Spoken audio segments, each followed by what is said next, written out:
Hello guys and welcome back to my channel. Today we're gonna seal club and legendary tier with the clay bear and all the speed equipment on the clay bear. Yes, you hit right, the seals are in legendary and they arrived and we need to club them. So we use the clay bear, we use the legendary torpedo reload module.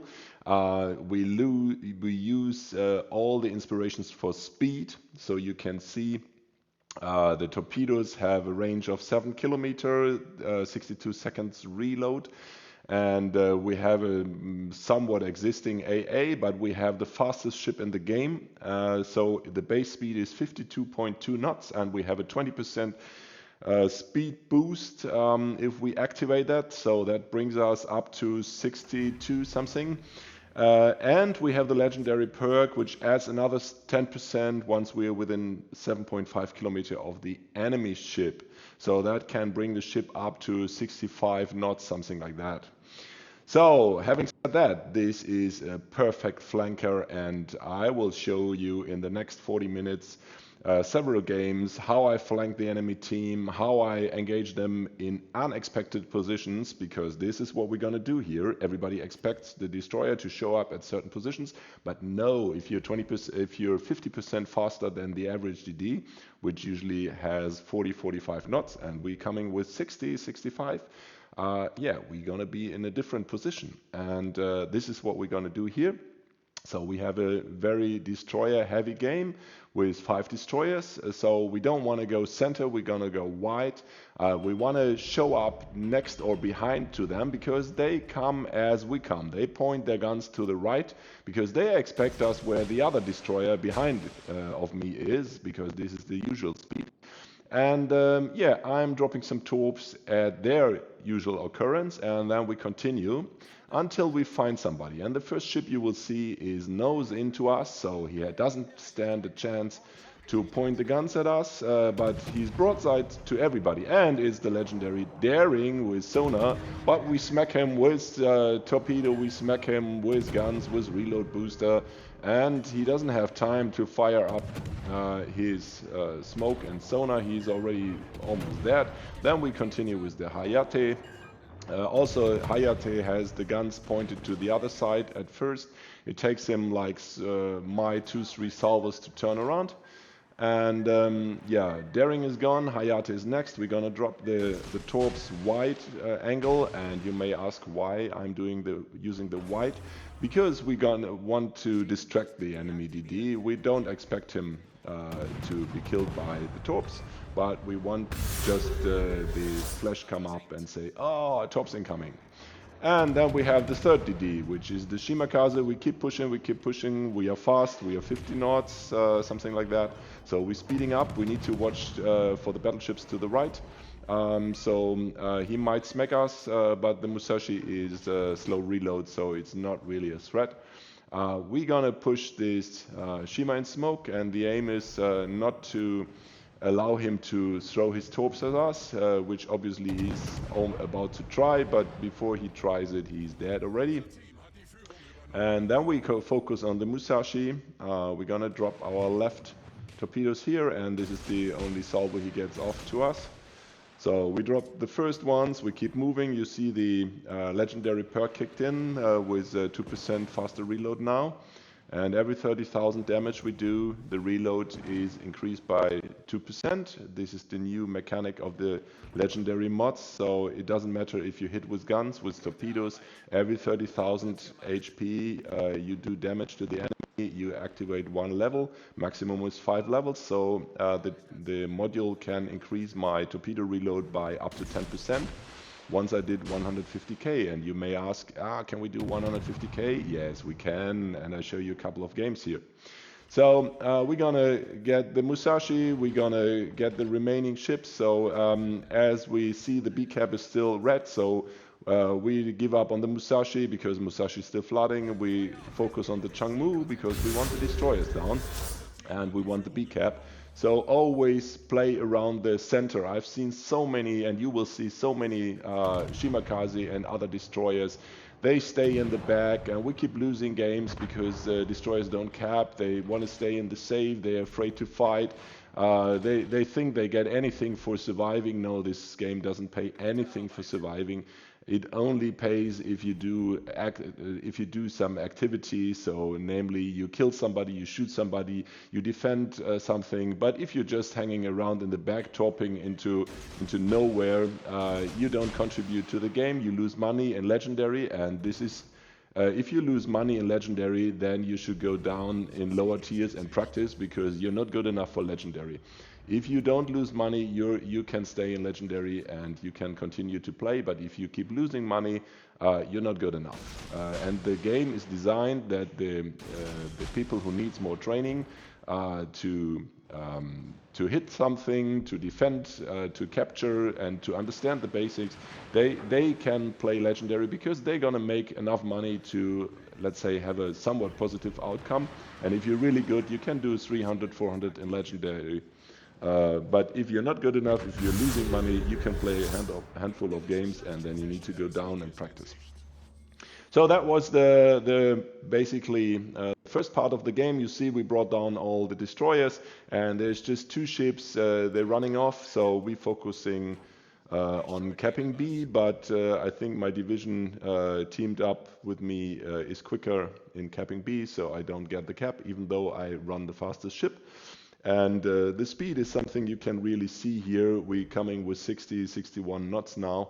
And again, if I'm within 7.5 kilometer of the enemy, it adds another 10%. And people underestimate how fast a double speed inspiration build is. You see my concealment is 5.5, which is okay. But you need to know what you are doing with 7-kilometer torpedoes.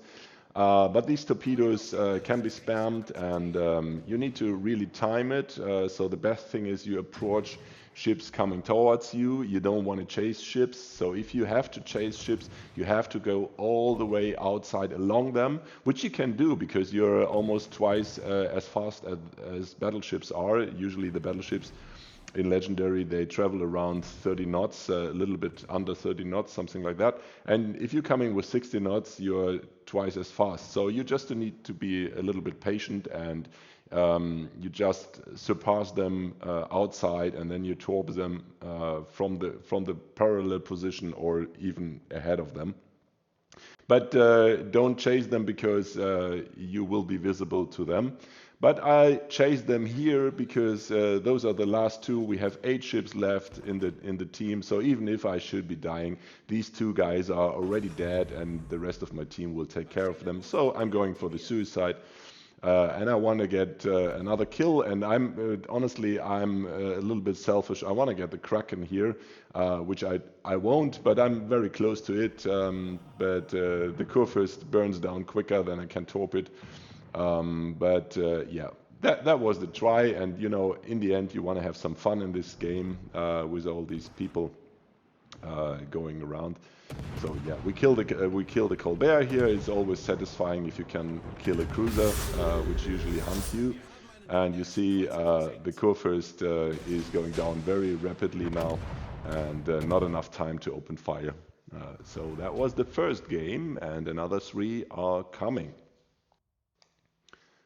Good teamwork with the division here. The Polish division also very good. The daring Walek, also a very well-known and long-term player.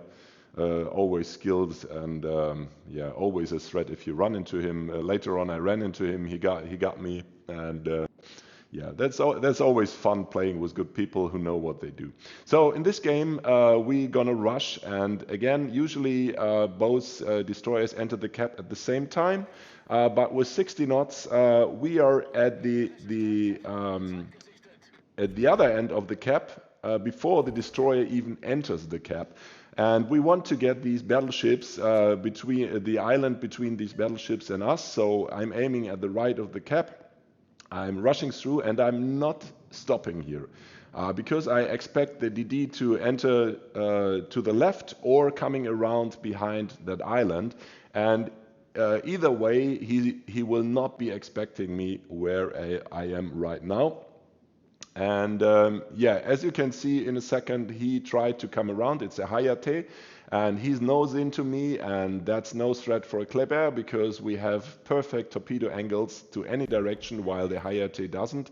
So we top him, and he catches some, he avoids some, but what he forgets is, or what he cannot avoid is, we have two sides of torpedoes, and yeah, that's the end of the Hayate pretty soon. And another nice kill, and you can see now my team can capture A. I don't bother for A, I want to go for the battleships because they are now unguarded and they're still pushing in, so I keep releasing my torpedoes on them. And what you want to do is you need to find out where they turn, if they go for the cap, but they're afraid now because they know I am around, so they're gonna turn and move out. But while they turn, there's a chance I can get them. So originally I was thinking they push in and I go left of this island, but then I found, they're not gonna push in. They're gonna retreat, so let's chase them and let's stop here and go back. That's why I make this strange move here. So I expect the Yamato to turn around, so we drop some torpedoes on the Yamato pretty soon. And the other battleship has no chance then turning in. So that helps because the aim prediction overlaps for both of the ships.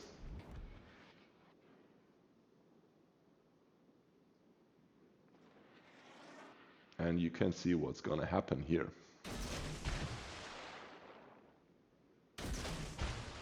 So even though the first set was aimed at the Yamato, the Marlborough is the unlucky guy catching them. And again, you can see my legendary reload booster kicked in twice already because we have over 60,000 damage. And we're gonna catch the Marlborough now.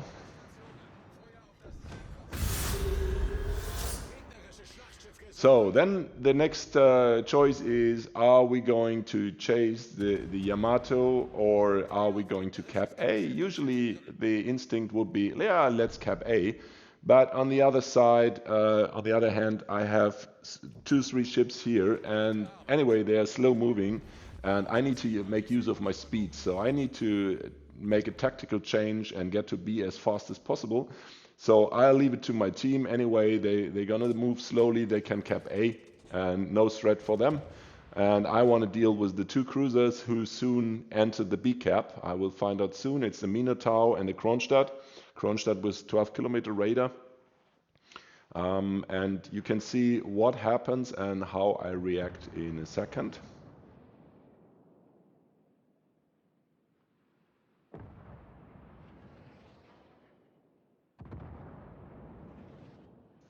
So at this point of time, I'm still doing my best to chase the Yamato because there could have been a chance that he makes a turn back to approach the ships behind me, and then I would have sunk him. But as he runs off, I decide to go for the B cap because B is now being capped, and I'm trying to chase the remaining battleship, the remaining destroyer. But I don't run into the destroyer, I run into the Mino. And you can see the Mino is going to beach there because he is protecting itself from the battleships to the left, and he thinks he's safe there, but he doesn't know I'm around and I'm rushing into him.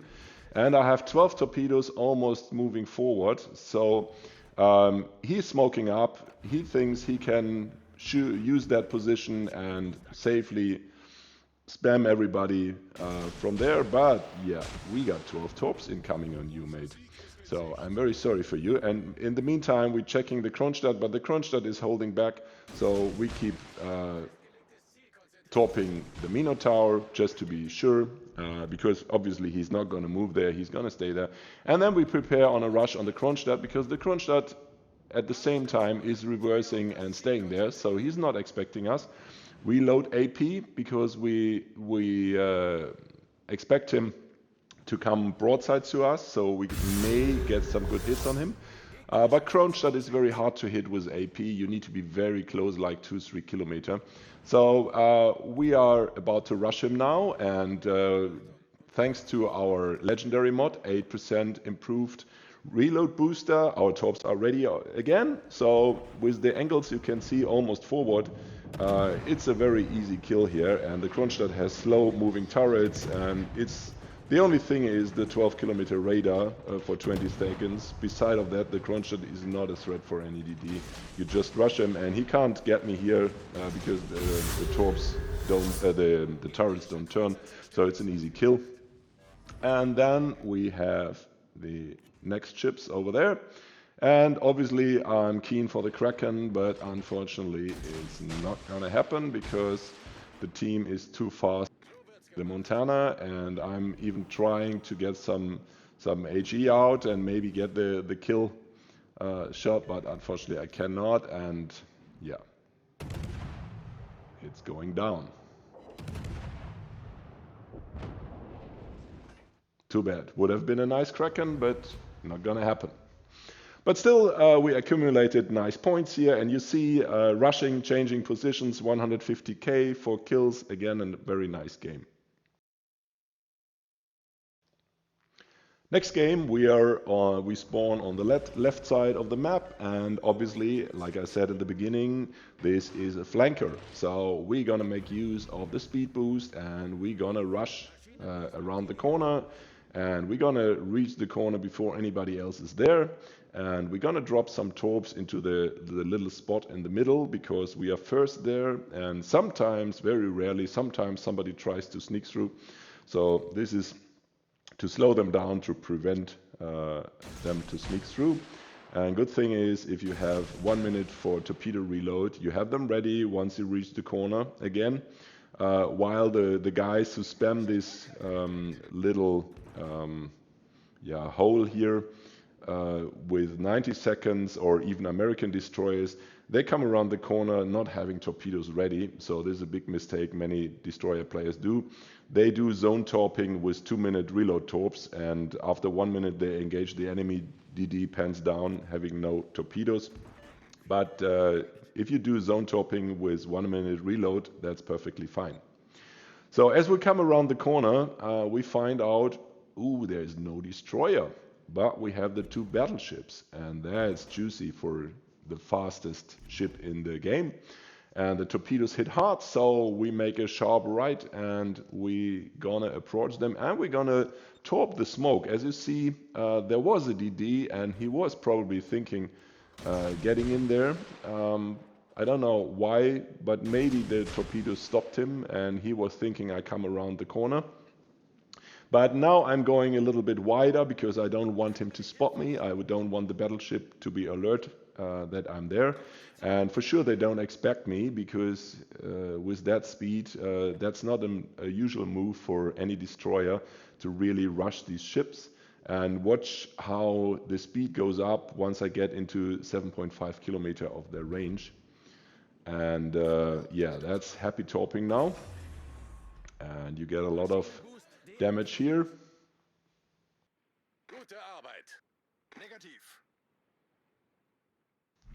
At the same time, I was expecting my 2 battleships who spawned with me to make any move, but as you can see, they're still in their starting position or even moved back. Let's say the gameplay, like many experienced people complained, there's a lot of seals in Legendary. They don't know what to do, how to play, they don't understand the game. So that's why my title for this game is Happy Seal Clubbing in Legendary Tier, because so many new players trying to play Legendary without having a clue. They just sit in their battleships in the back, they do tower defense. They're afraid to hunt destroyer because they don't know how to use to load HE, and they don't know where to expect the destroyers because they have no clue how destroyers play. So if you're in a battleship and if you want to learn about destroyers, the best thing is you hop into a destroyer yourself. You may consider watching my tutorials and understand how destroyers work and are being played. And honestly, that's gonna help you to hunt destroyers in a battleship, because this is what I do once I run in a battleship, and I usually catch a destroyer or 2 in my battleship. Because destroyers make a lot of mistakes, especially with all these new players around, and even if they're in a Shima, Somebody is going to spot them, but you need to be on point, to have your guns ready, to have HE loaded, and you don't want AP loaded once you come around a corner and expect a destroyer there. But better shoot AP at a destroyer than nothing, because on a let's say 15K destroyer, if you take him off 5K and he needs to engage your team's destroyer, these 5K will help your team destroyer to survive the battle and top another ship. If you don't shoot the destroyer and your destroyer goes down, that's when you guys complain, oh, my destroyer died so early, but what did you do to help them? Probably nothing. Because you were too far out, you didn't move from the starting position, so you cannot hit a destroyer from 15 kilometers away. You need to get closer to the cap and where the action is. Nobody says you need to take the lead, but you need to stay 4 or 5 kilometers behind your destroyer, because he's going to spot the enemy destroyer, and then you have to have your guns ready. That's how you work in a battleship with your destroyer. And don't worry for the battleships, because the destroyer will take care for the battleships. It's their job to kill the battleships. Because the battleships need to kill the cruiser, and the cruiser need to kill the destroyer. Your job at the battleship is not to kill other battleships. So make sure you kill the cruisers, especially the radar cruisers. Make sure you kill the destroyers, and then only if you have no better target, shoot at the battleship. And having said that, making 50,000 damage on a battleship, on a 100K battleship, is the same amount of money and silver and XP as if you would take 10,000 of a 20,000 hit point destroyer. So you need to understand that everything is rewarded in percentage, not in absolute numbers. So it's totally worse to shoot 10K of a destroyer than shooting 50K of a battleship, where you usually would do 20 or 30K of a battleship. So make sure you get the right targets. Coming back to this game, I'm putting pressure on the team by running through their base. So everybody of the red team should be nervous now that there is a DD, and you see I'm located, so I'm expecting a DD coming back. At the same time, I'm chasing the Yamato making a left turn. You see how the aim predictor moves left, and he speeds up moving left. So that means Yamato is making a hard left turn, going parallel. And we're running into the daring. We release the torpedoes. We need to get the guns off. We hit the reload booster because we don't want the daring to slow down and smoke up and use the sonar. Then we're going to be dead. We need to bring down the daring ASAP. So daring has one drawback, which is he's very slow at braking. So he probably didn't expect me, so he didn't hit the brakes. So it took him a while to slow down and to smoke up, and this while enabled me 4 salvos with the reload booster, and that brought him down. So now we're back to the Yamato, and Yamato got 1 salvo off, and you see how much he hit me. So a second salvo and I'm dead. But lucky for me, nobody of his team takes care, or they're too far out or too far away. So I have all the time of the world to top this guy, and you can see how I record damage. Legendary mod already, 8% better torpedo reload, so that's even more fun to top these guys. And that's what we're gonna do here. And obviously you want to get distance between you and the battleship, and that was tail to the battleship, so to have as small silhouette as possible so the secondaries can't hit you. And once you're concealed again, you can start to repeat the attack. And you see the Yamato is still flooding because I hit him several times, and he damage conned the first floods. So then after a few seconds I hit him again. And with these hard hitting torps, your chances to get a flood is very high. So the higher the torpedo base damage, the higher the flood chance. The flood chance is based on the damage of the torpedo. So in a 20K torpedo or 25K, you almost do a 100%, do get a 100% flood chance. But in an 8K torpedo, you get maybe a 20% flood chance. I don't know the exact number, but this is roughly about it, or maybe 30% flood chance. So the higher the raw damage of the torpedo is, the higher the flood chance.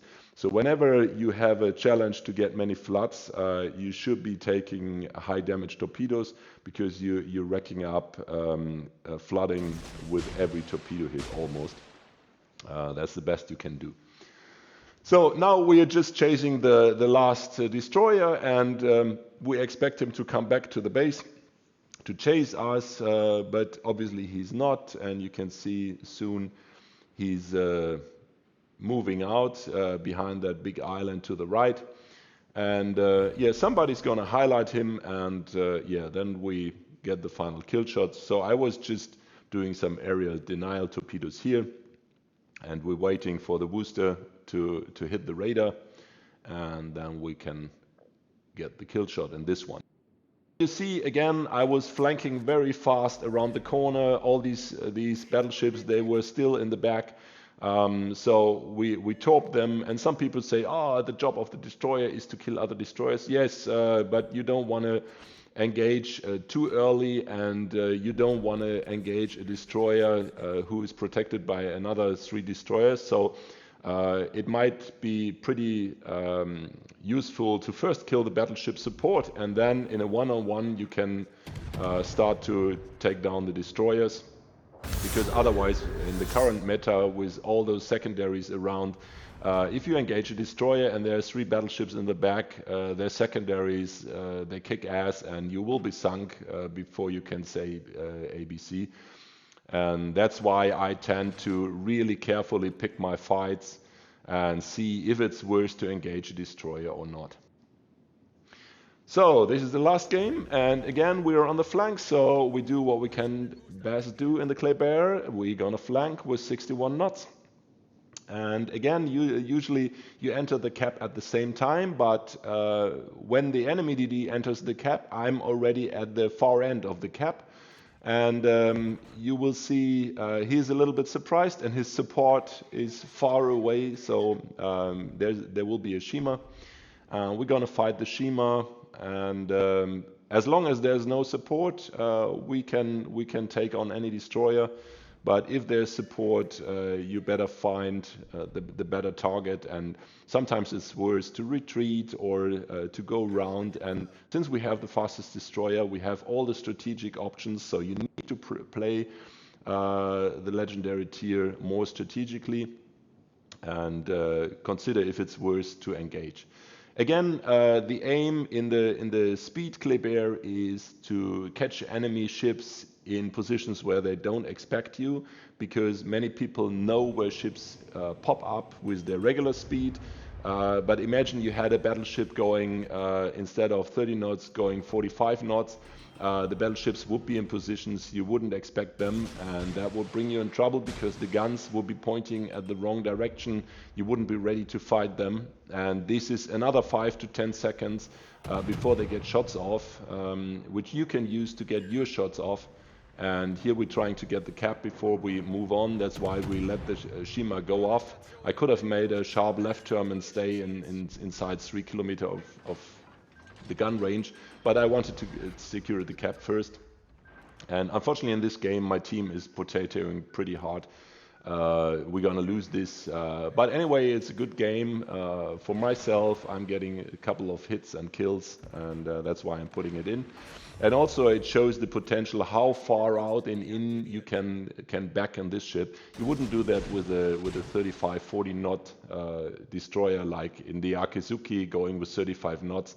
You can't do that because this ship is almost twice as fast as let's say an IGN gunboat.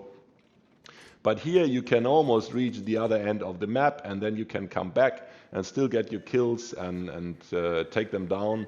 You see we're leading 2 caps, but we're down 1 ship already. So at the moment it's still looking good, but unfortunately from A to B they are just clearing the map of the blue team, and yeah, they sell broadside, and I don't know what they do. But we try to chase the Shima because it's already half down, so the aim is really to kill it. And yeah, we opened fire. We used the reload booster a little bit too early because I didn't think of the island. So it's a little bit of a waste. We just got 3 salvos off, and now we have to fight without reload booster. But doesn't matter. We have 8 guns here, and the team helps a little bit here as everybody is following my lead here. So at least some people keep shooting the Shima, and what I said earlier, any bullet helps, um, because whatever you can bring down makes it easier for me, and I can become concealed again, and I don't have to stay too long open. And there's Alaska to the left, but the Alaska isn't bothered to shoot at me. So I'm pretty lucky. I can just keep shooting the Shima, and the Shima used the smoke, so it doesn't have smoke, and I don't know why the torps are not incoming. Probably he wasted them all some other directions. So he's pretty hopeless there, and there's no chance for him. He takes my engine out, but my damage con is coming back. I'm waiting for the Shima to go down before I use the damage con. And now he's burning, so it's time to damage con, and the last salvo hits me while the damage con is still active, so he can't trigger a fire during that time. And we got the first kill of the Reds here. Obviously, like usually I get the first kills. I don't know what the other guys are doing. So now we need the Alaska down. That's why we're pointing at the Alaska, because this is a radar cruiser and we want it down. At the same time, this Iwami, potato time, he heads in a straight line for the border control. I don't know if he thinks there's another map next door and he want to continue to play there. But that's perfect for us, and we're gonna rush him. We're gonna release some torpedoes here. Now we're thinking, oh, maybe he found out that he reaches the border and he's gonna turn back, but no, he keeps going. So yeah, let's spam some torpedoes on the Iwami and see what's gonna happen. And I'm holding back the last one a little bit to see if he still could be making a turn, and then I could trigger a flood with the last one, but he obviously keeps moving, so we wait for the impact. And we hit the speed boost, and now we need to go to B to defend B. We leave it to the team to bring down the Iwami, because he's almost dead now. So team should be able, with another 2-3 ships in my back, to kill the Iwami. And also the next set of torps is almost ready. We got already 3 times the legendary mod activated, and the other destroyer is doing a good job here and torping also the Iwami, so we bring him down. But unfortunately we lost 4 ships already. So what we can do is pretty limited, because there's 2 destroyers left, and the Mino is a big threat, of course. So we're rushing to B, and you can see how quickly we go back. But yeah, unfortunately the enemy team is just better in taking out, but we're trying our best. So let's see what's gonna happen. Since the enemy team has a division, I'm trying to gather my team, and we should be staying together. So whatever comes up against us needs to fight 2-3 ships at a time and not one by one like they did with the first ships.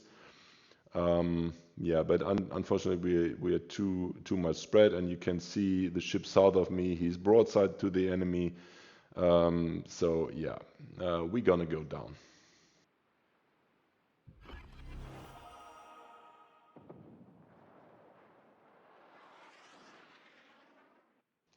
If you follow the mini map, which you should always be doing when driving around, you see 3 battleships to the south, and since we can't win this game anymore, we focus on taking down the battleships. So we want to get some more XP and some more money. So that's the best what we can get here. And yeah, the Lepanto beached, and obviously he needs to reverse, so we put another 2 sets of torpedoes in his reversing positions to make sure he goes down. The gearing shoots at me, and I'm driving into that little island spot here. It makes it a little hard to get out there. I was hoping in forwards it would push me alongside the island, but it doesn't, so I need to really slowly move forward, backward, forward. That's a little bit annoying if you make these turns and you end up in these small corners. You really can get stuck in these, and then it takes ages to get out. Yeah, if you want to know how you can use the drifting of the ship while you make a turn. These ships drift. The faster you go, the further out they drift, like a car. If you want to know about that, watch my tutorial how to become a top 1% destroyer player. I think episode 3 is about drifts and shits, or something like that I called it. So it explains the drift, how to make use of that against enemy torpedoes and all that stuff. So might be useful for you. So now we're topping the Mino just to get a lucky shot maybe, and then we're trying to find the battleships, and you see them south, and they're turning into the north, so that could bring us in a good position to torp them.